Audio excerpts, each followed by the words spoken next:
안녕하세요. 합법과 작문 시간입니다. 와, 맨날 선생님만 반갑죠? 오늘은 보고하는 글에 대해서 배울 거예요. 저번 학교에서는 보고서 쓰기 대회가 있었거든요. 자, 우리 학교에도 있는지 선생님이 아직 조사를 못 해봤어요. 이번 기회에 좀 알아봐야 되겠네요. 자, 그러면 보고하는 글 학습 목표. 자, 우리가 이제 뭘 배울 거냐면요. 보고하는 글에 포함될 내용, 그 포함될 내용을 이해할 수 있다.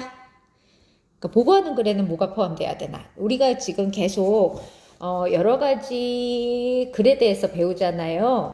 정보를 전달하는 글, 자기를 소개하는 글 이렇게 배웠는데 각 글마다 이렇게 들어가야 할 어떠한 내용들이 있잖아요. 과연 보고하는 글에는 어떤 내용을 포함해야 되는지 그거를 이해할 수 있으셔야 됩니다. 자, 그 다음에 보고는요. 요게 중요해요. 절차, 그 다음에 결과. 요게 잘 나타나야 보고하는 글이죠. 그래서 이 두 가지가 잘 드러나도록 보고하는 글을 쓸 수 있으셔야 합니다. 자, 요걸 배운 다음에 여러분 이거 할 수 있으셔야 돼요. 근데 어떻게 한 번에 다 하겠어, 그쵸? 오늘 배운 내용을 이제 머릿속에 기억하면서 계속 생각하는 거죠. 어떤 거를 보면서 만약에 내가 저런 거에 대해서 보고를 하려면 어떻게 글을 써야 되겠구나. 그리고 이렇게 보면서 저런 거는 내가 보고하는 글을 쓰면 되겠구나. 이런 거를 이제 배워가는 거예요. 공부해 가는 겁니다. 그게 학생이죠. 그렇죠? 자, 그러면 자, 여기 본문으로 가보겠습니다. 보고하는 글은 어떤 글인가? 뭐 대충 눈치는 채시겠지만 자, 어떤 주제나 대상에 대하여 조사하거나 관찰 및 실험을 하고 그 절차와 결과를 다른 사람에게 알리기 위해 체계적으로 정리하여 쓴 글을 말합니다. 굉장히 많은 걸 포함하고 있죠. 어떤 주제 대상이 있어야 되고 그 다음에 그걸 조사하거나 관찰하거나 실험하거나 그쵸? 그리고 그거의 절차, 결과 아까 학습 목표에도 나왔듯이 그리고 그거를 뭐예요? 그냥 써놓는 게 아니라 다른 사람에게 알리는 거예요. 그래서 다른 사람에 알리기 위해서는 어때야 돼요? 체계적으로 정리해야 되죠. 오, 굉장히 많은 거를 포함하는 글입니다. 그러면 보고하는 글에는 과연 어떤 유형이 있는지 봅시다. 자, 그 기준은 탐구과제의 성격에 따라서 그 유형을 나눴어요. 그래서 뭐가 있다고요? 조사보고서, 관찰보고서, 실험보고서 등. 뭐 다른 것도 있겠죠. 기준이 뭐냐에 따라 어떤 유형의 보고하는 글이든 뭐와 뭐가 잘 드러나야 된다. 학습 목표, 절차, 결과 요거 두 개 잘 드러나도록 쓰셔야 됩니다. 자, 그러면 보고하는 글에 포함할 내용은 무엇인지 알아보기로 합시다. 보고하는 글에 포함될 내용 뭐가 있는지 그 옆에 이렇게 나와 있죠. 탐구 목적, 탐구 계획, 탐구 결과, 참고 문헌 이런 게 들어있어야 된대요. 먼저 탐구 목적을 제시할 때는 이제 하나씩 보는 거죠. 탐구 활동을 시작하게 된 동기와 탐구 활동을 통해 알고 싶은 내용을 명확하게 제시해야 되는 거예요. 자, 이게 뭐예요? 탐구 목적을 제시하는 방법입니다. 이게 탐구 목적을 제시하는 방법이에요. 그 다음 탐구 계획에는 탐구 시기와 대상, 탐구 내용 및 방법, 역할 분담 등 탐구 활동을 수행하기 위해 필요한 내용을 구체적으로 제시해야 합니다. 자, 요거는 뭐겠어요? 탐구 계획을 제시하는 방법입니다. 제시 방법.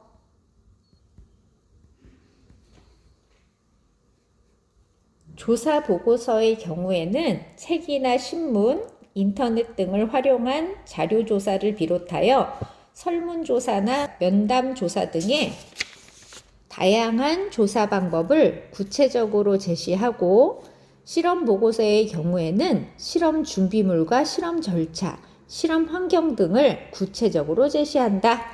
각 보고서의 경우에 어떤 것들을 좀 더 신경 써서 제시해야 되나 그거를 알려주고 있죠.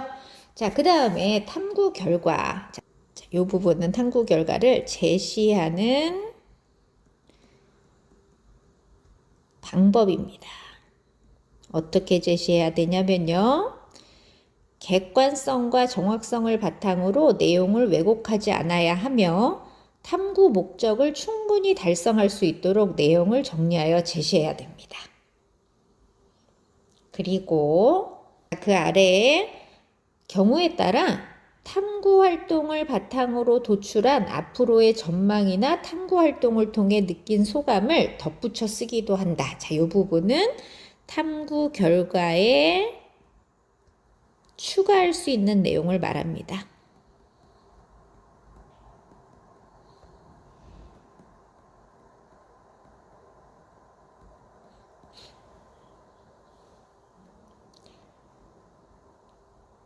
자, 마지막으로 참고 문헌은요, 탐구 활동의 과정에서 참고한 자료를 정리해서 제시하는 거예요. 자, 참고 문헌 제시 방법이죠.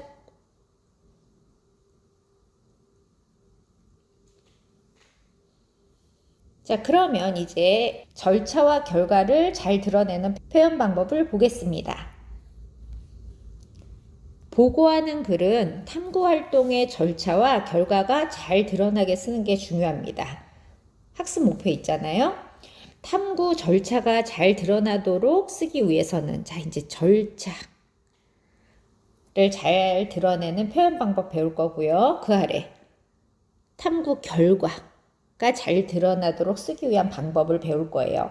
먼저 절차가 잘 드러나도록 쓰기 위한 방법부터 보겠습니다. 탐구 활동이 이루어진 시간과 순서에 따라 탐구 내용과 방법을 객관적으로 서술해야 됩니다. 이렇게 정리해 볼까요? 자, 이 윗부분이 절차가 잘 드러나게 쓰는 이게 방법이에요. 방법.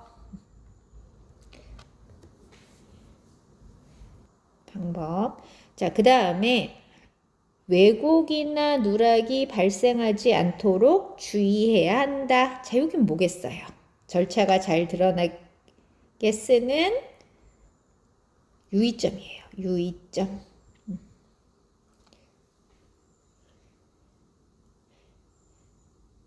이를 위해 탐구 절차를 촬영, 녹음, 메모 등의 방법으로 기록해 두고 필요한 내용을 보고하는 글에 포함해야 한다.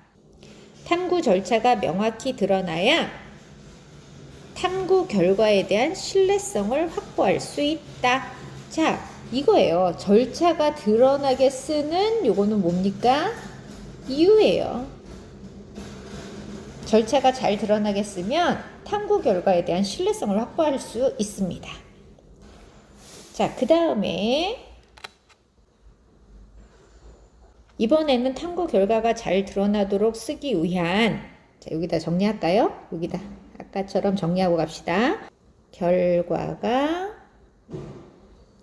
잘 드러나게 쓰는 자, 이번에도 방법이 먼저 나오겠죠? 자, 방법 두 가지 나옵니다. 먼저 줄치고 정리할게요. 그림이나 사진, 도표, 그래프 등을 활용하는 것이 효과적입니다. 이러한 보조 자료를 활용하면 그 효과가 있죠? 어떤 효과를 가지게 되냐면 글의 내용을 시각화하여 한눈에 보여줄 수 있습니다. 자, 여러분도 글씨만 있는 것보다 어떤 그림이나 도표가 있으면 훨씬 이해가 잘 되죠? 자, 예를 들어 설문조사 결과를 글로만 전달하는 것보다 도표나 그래프를 통해 전달하는 것이 설문 결과를 간결하고 명확하게 제시할 수 있다.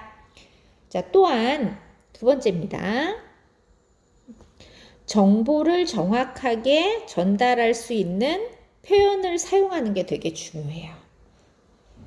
이를 위해서는 모호한 표현이나 장황한 표현, 함축적인 표현을 사용하지 않고 의미가 분명하게 드러나는 명료하고 사실적인 표현을 사용해야 합니다.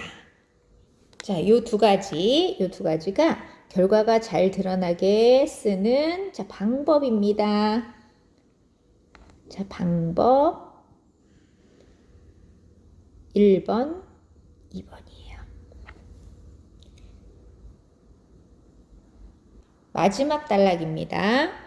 보고하는 글의 표현 방법과 관련하여 윤리적인 표현 방법도 유의해야 합니다.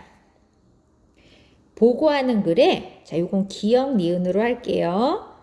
기역. 다른 사람의 자료나 정보를 인용할 때는 그 자료나 정보의 출처를 정확하게 밝혀야 합니다. 자, 그 다음에 니은. 인용한 자료나 정보를 신중하게 다룸으로써 내용을 과장하거나 축소 왜곡하지 않도록 주의해야 합니다.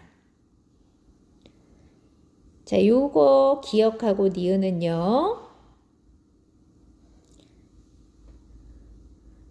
윤리적인 표현 방법이에요.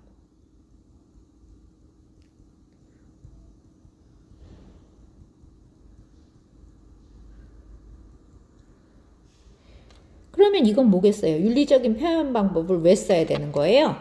바로 보고하는 글을 쓸 때의 유의점이죠. 자, 윤리적인 표현 방법에 유의하는 게 뭐라고요? 보고하는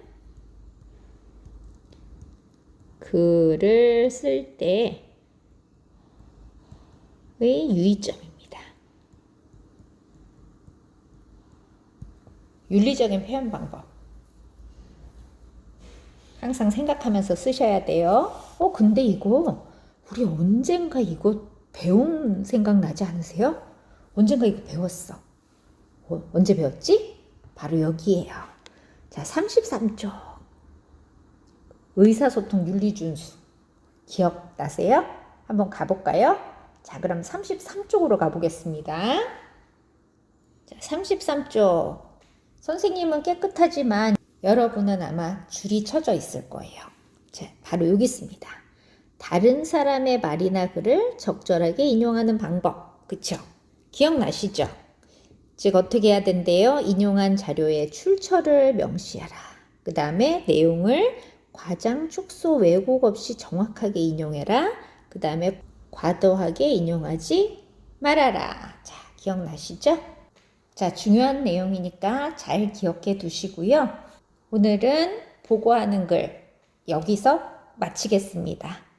다음 시간에는 오늘 배운 거를 바탕으로 학습 활동을 할 거예요. 진짜로 보고하는 글을 보면서 오늘 배운 거를 확인하겠습니다. 자, 그러면 다음 시간에 만나요.